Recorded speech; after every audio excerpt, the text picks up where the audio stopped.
हरियाणा विधानसभा चुनाव से पहले कांग्रेस में अंतर्कलह शुरू हो गया है। कांग्रेस में ऐसी दरार पड़ी है जिसकी शायद पार्टी के लिए मरम्मत करना भी अब मुश्किल सा हो गया है।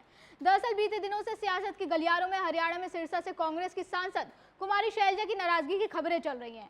पार्टी की तरफ से उनको तवज्जो न मिलना इसका सबसे बड़ा कारण बताया जा रहा है और यही कारण है कि शैलजा इस वक्त साइलेंट मोड में चल रही हैं। ऐसे में कांग्रेस को शैलजा का साइलेंस कितना भारी पड़ सकता है और इस बीच बीजेपी ने कौन सा अपना सबसे बड़ा दांव चला है, क्या कुछ है इस मामले की इनसाइड स्टोरी, चलिए आपको विस्तार से समझाते हैं। नमस्कार, मैं हूं निकिता रस्तोगी, आप देख रहे हैं डीएनपी इंडिया। कांग्रेस पार्टी के दिग्गज नेता कुमारी शैलजा अलकमान से खफा हैं क्योंकि पार्टी में टिकट बंटवारे के दौरान कुमारी शैलजा की जगह भूपेंद्र हुड्डा को तवज्जो दी गई। यही वजह है कि शैलजा करीब एक हफ्ते से प्रचार नहीं कर रही हैं। 8 दिनों से ना ही उन्होंने कोई प्रेस रिलीज जारी किया है। दरअसल हरियाणा की 90 सीटों में से 89 सीटों पर कांग्रेस ने उम्मीदवार उतारे हैं। मीडिया रिपोर्ट्स के मुताबिक शैलजा ने हरियाणा में 30 से 35 सीटें अपने समर्थकों को लेकर मांगी थी, लेकिन कांग्रेस हाईकमान ने हुड्डा समर्थकों को तवज्जो देते हुए 90 में से 72 सीटों पर उनके समर्थकों को टिकट दिया और शैलजा अपने बेहद करीबी डॉक्टर अजय चौधरी को नारनौंद विधानसभा सीट से टिकट दिलाने में भी नाकामयाब रही। इसके बाद से ही शैलजा पार्टी से खफा है क्योंकि इससे पहले तक वो पार्टी के लिए लगातार रैलियां कर रही थी। लेकिन बात सिर्फ इतनी ही नहीं है। दरअसल टिकट बंटवारे के आखिरी दिन नारनौंद में कांग्रेस प्रत्याशी जस्सी पेटवार के नामांकन कार्यक्रम के दौरान एक कांग्रेस कार्यकर्ता ने शैलजा पर जातिगत टिप्पणी की, जिसके बाद घटना ने तूल पकड़ लिया। गुस्साए दलित समुदाय ने जगह जगह कांग्रेस का विरोध किया, जिसके बाद उस कार्यकर्ता के खिलाफ नारनौंद थाने में मामला भी दर्ज किया गया। भूपेंद्र हुड्डा ने इस टिप्पणी का विरोध भी किया, लेकिन कहा जा रहा था कि उन्होंने विरोध करने में काफी देर कर दी, जिस वजह से कांग्रेस को चुनाव में भारी नुकसान उठाना पड़ सकता है, खासकर उन इलाकों में जहां अनुसूचित जाति के वोट निर्णायक है। आपको बता दें कि शैलजा की साइलेंस से हुड्डा खेमे में खलबली मची हुई है। उनकी चुप्पी हुड्डा खेमे को सत्ता पाने की चाहत से दूर कर सकती है क्योंकि कुमारी शैलजा अनुसूचित जाति से आती है। हरियाणा में कांग्रेस का बड़ा दलित चेहरा भी है। वहीं हरियाणा में 17 रिजर्व सीटें हैं। इसके अलावा सिरसा और फतेहाबाद की विधानसभा सीटों पर भी शैलजा का अच्छा खासा प्रभाव है। ऐसे में करीब 21 विधानसभा सीटें हैं जहां कुमारी शैलजा प्रभाव रखती है। वहीं इस बीच बीजेपी ने भी मौके पर चौका मारते हुए अपना सबसे बड़ा दांव चल दिया है। बीजेपी की तरफ से लगातार शैलजा के समर्थन में बयान सामने आ रहे हैं। इतना ही नहीं, बीजेपी ने तो शैलजा को पार्टी से हाथ मिलाने का खुला ऑफर दे दिया।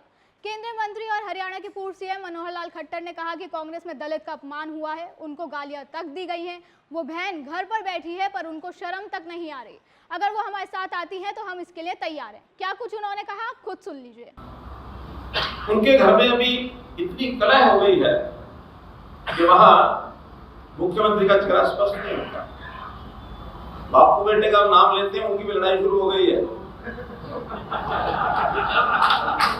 बापू बेटे के बाहर भी जो नेता हैं उनकी भी इच्छा है, इच्छा सबकी हो, कोई बात नहीं, लेकिन और किसी की इच्छा हो जाए तो उससे अपना अपमानित करने का उदाहरण इससे बड़ा नहीं हो सकता कि एक हमारी दलित बहन, आखिर दलित समाज, अनुसूचित जाति का समाज सब चिंता करते हैं उसकी, चाहे कोई भी पार्टी हो।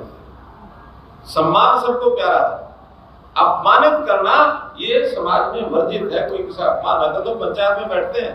अगर पंचायत में कोई विरोधी व्यक्ति भी और खड़ा होकर किसी के बारे में बोल देता है तो पंचायत बैठा देती है ना, नहीं भाई ऐसा नहीं बोलता, करती है ना। लेकिन इनको शर्म नहीं आई, उस बहन को गालियां तक दी है इन्होंने। घर बैठी अपना आराम से। एक बड़ा वर्ग आज सोच रहा है कि हम क्या करें। बहुत लोग इनके पहचान निराश हुए। हमने ऑफर दे दे के उनको अपने साथ मिलाया है। हम तो तैयार हैं इस ऑफर के लिए, आज तो हम तैयार हैं उनको मिलाने के लिए। इसके अलावा सीएम नायब सिंह सैनी से भी मीडिया द्वारा शैलजा को लेकर बड़ा सवाल पूछा गया तो उन्होंने कहा कि कुमारी शैलजा दलित नेता हैं और कांग्रेस दलितों को दबाने का काम करती है। पहले अशोक तंवर की आवाज दबाई और अब कुमारी शैलजा की आवाज दबाने में लगे हैं। इस सब के बीच अब सवाल यही है कि क्या कुमारी शैलजा कांग्रेस को बड़ा झटका देते हुए बीजेपी का दामन थाम लेंगी? क्या बीजेपी का ये ऑफर चुनाव से पहले सारा खेल पलट देगा? कहीं ऐसा ना हो कि बीजेपी का सुपड़ा साफ करने का दावा करने वाली कांग्रेस के साथ खुद ही खेला हो जाए। आप देखते रहिए डीएनपी इंडिया। नमस्कार।